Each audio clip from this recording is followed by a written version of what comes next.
Across the country, battles have been raging between parents and their kids' educators, led by a number of right-wing groups who've pushed to make school curriculums and diversity, equity, and inclusion initiatives political issues.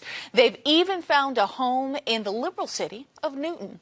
A GBH News investigation has found that national groups like the Foundation Against Intolerance and Racism and the Virginia-based Parents Defending Education have publicly attacked Newton educators, filed lawsuits against the schools, and even attempted to shut down one of the district's scholars program. I'm joined now by the reporters behind this story, GBH News education editor Meg Woolhouse and senior investigative reporter Philip Martin. Welcome so much to the show. Thank you. Much appreciated. So, Meg, I want to start with you about, we know that this is becoming a pervasive issue across the country as we've tracked these sort of groups pop up. Talk to me about how this investigation started. It started because we noticed that there were protests happening in and around the schools related to LGBTQ events, and that people were turning out in great numbers. A number of parents' rights groups had filed complaints, lawsuits with the Department of Education, complaining that there were affinity groups in the schools and that the schools were not treating students fairly.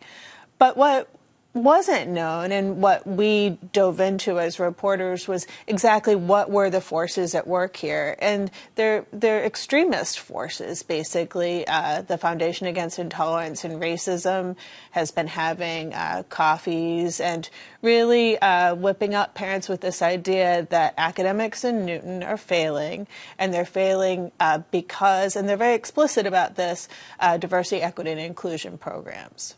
Interesting. So, Philip, in talking to the folks for your story, parents, and I see there are other countergroups that are coming up to fight against this, were they surprised to start seeing this happening in their district, especially, we mentioned Newton being a liberal place to live? Well, I think a lot of people are surprised when things happen on a local level. A lot of communities like Newton, they observe, as my colleague Meg was saying, they observe these things on a national level. Yeah. You see what's happening in Florida. You see Moms for Liberty, which is an explicit right-wing group, and Parents Defending Education, explicit right-wing group that have developed a following, more than 200,000 around the country, right, collectively. And then you have other groups like FAIR, which is a Foundation Against Intolerance and Racism, an innocuous sounding name, however, but it leans right. And I think a lot of parents, when they started getting involved in this issue of academic decline, and there is perceptible decline in Newton, as there have been in other communities post-COVID, as a result of the COVID crisis, they look for someone or something to blame. Now, a lot of these things start organically on the ground or grassroots. And this was largely a grassroots organization. But some parents within this grassroots, a group called Improve NPS, reached out to a national organization, in this case FAIR. And reaching out to FAIR, they were looking for guidance.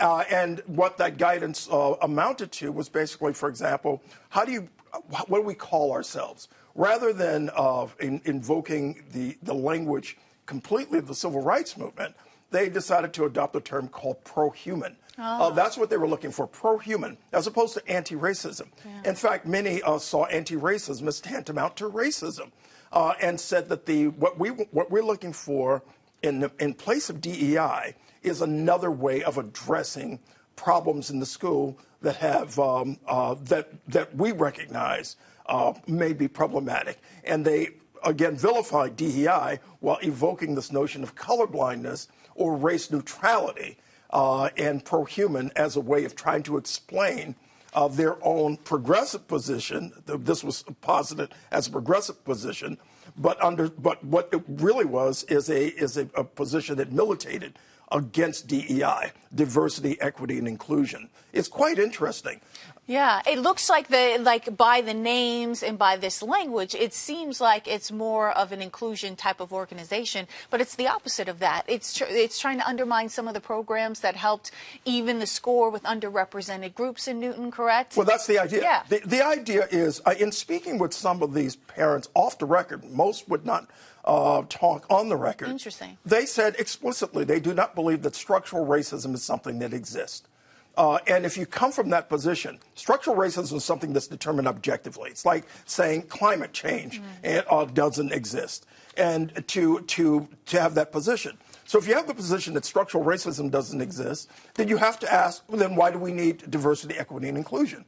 And this is what some of these parents were saying. And in place of DEI, again, they are saying that we just need a holistic approach to education, something that is race neutral, without recognizing the structural problems that exist within not just the Newton public schools, but most public schools that basically establish racism and discriminatory policies within the system. You may have very nice people, but you have a structure that basically still is embedded, or I should say, it still imbues discrimination within the system. Yeah. And can I also get back to your yes. question from before, too? Because another big factor in what drew our attention to this to Newton in particular was that a group of parents wanted to create an advisory group. And that advisory group would basically work to advise the school committee on what curriculums would be, on what kind of books students would, on any matter in the schools. And it turned out that the people that were supporting that advisory committee were the people that took the greatest issue with diversity, equity, and inclusion programming in the schools.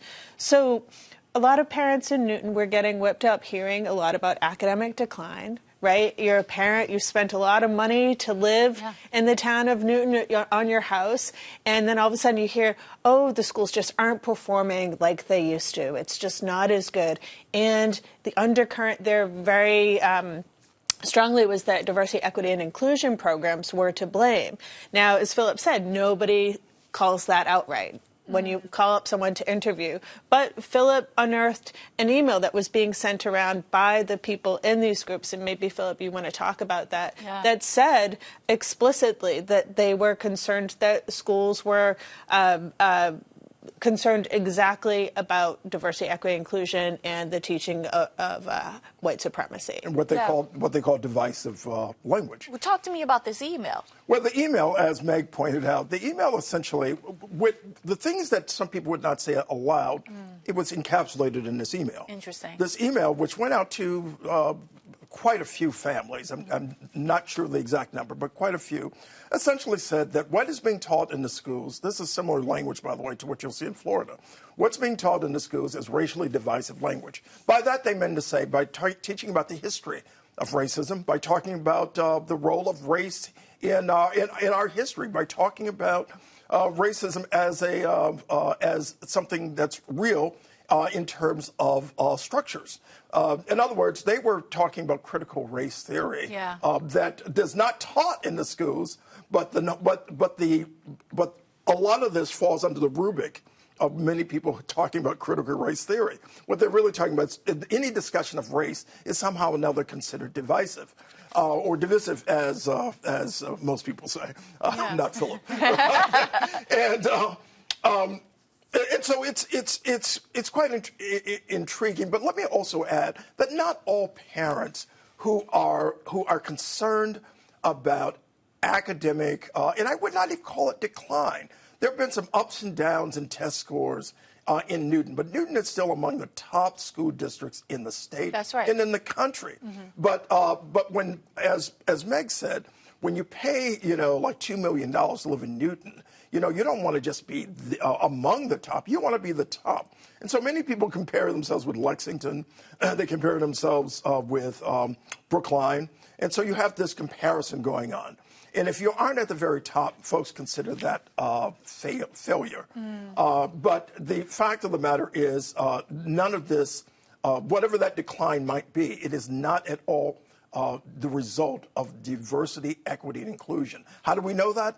We consulted experts on this issue, and Meg can talk about that. Yeah, please. Yeah, we asked the dean at Harvard Graduate School of Education, or one of the deans there, about what was happening in Newton, and it turns out he lives there, and he was able to crunch the numbers and what he found was that over the last decade, AP scores have dropped a bit, and that they are, it's not entirely pandemic related.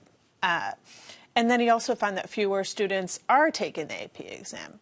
But as he reiterated in his note, there is nothing, there is no thread of this that relates to DEI as the cause of this slip in academics. And there can be, I mean, obviously a zillion different reasons for this.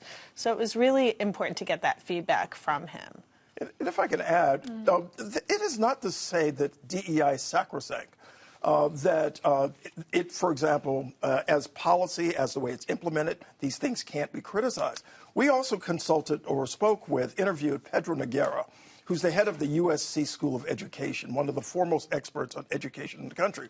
He has a problem with some aspects of DEI, but also believes that structural racism is something that is a real problem, objectively determined, and that there are ways of creating DEI programs that are absolutely effective. And he does not see Newton as being in contravention to that. That Newton happens, Newton North, for example, high school happens to be led by a fellow named Henry Turner, the principal, who's an expert on diversity, equity, and inclusion. And he came into his job that in 2016. That week, the school had experienced a rash of anti-Semitic incidents, which he addressed. And it had experienced young men driving around campus flying Confederate flags, which he addressed. Those are simply symptomatic of the problem. He was what he's chosen to do is to try to address the problem structurally. That is to say, the inequity in grades, in grading. The school has sought to address the problem of tracking.